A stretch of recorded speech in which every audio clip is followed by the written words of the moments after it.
ಇಲ್ಲೂ ಕೊಡ್ಬೋದಲ್ಲ ಸರ್? ಅದು ನಾನು ಮಾಡ್ತಾರೆ ಸುಮ್ಮನೆ ಕೇಳಿ. ಇಲ್ಲ, ನೀವು ಡ್ರೆಸ್ ಮಾಡಬೇಕಾದ್ರೆ ಆಟೋ ಫಿಟ್ಟಿದ್ರೆ ಒಳ್ಳೇದು, ಫುಲ್ಲು ಸ್ಮೂತ್ ಬರ್ತದೆ. ಇದರಲ್ಲಿ ನೀವು ಎಷ್ಟು ಫಾಸ್ಟ್ ಬೇಕಾದ್ರೆ ಕಬೋದು. ಇದರಲ್ಲಿ ನೀವು ಫಾಸ್ಟ್ ಇಟ್ಕೋಬೋದು. ಆದರೆ ಡ್ರೆಸ್ಸಿಂಗ್ ಮಾಡಬೇಕಾದ್ರೆ ಜಾಸ್ತಿ ಫಾಸ್ಟ್ ಇರಬೇಕು. ಸ್ಲೋ ಅಂದರೆ ಅಷ್ಟು ಜಾಸ್ತಿ ಔಟಿತ್ತು ಅಂದರೆ ಸ್ವಲ್ಪ ಫಾಸ್ಟ್ ಇಟ್ಕೊಳ್ಳಿ.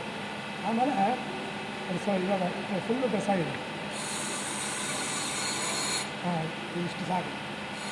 ಇನ್ನೂ ಮಾಡು ಅಂದರೆ ಮಾಡ್ತೀನಿ, ರೇಡಿಯಸ್ ಹೋಗ್ಬೇಕು ಅಂತಾನೆ ಜಾಸ್ತಿ ಆಗೋದು. ಇದು ಏನೋ ಸರ್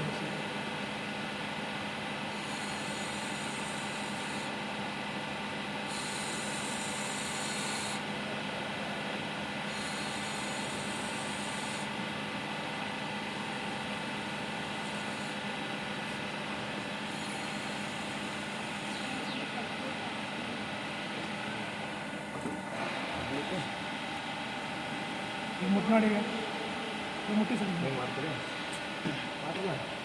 ಅಲ್ಲ, ಮುಟ್ಟಿ ಇವಾಗ ಏನಾಗಲ್ಲ, ಮುಟ್ಟಿ ಫುಲ್ಲು ಸ್ಮೂತ್ ಇದೆ.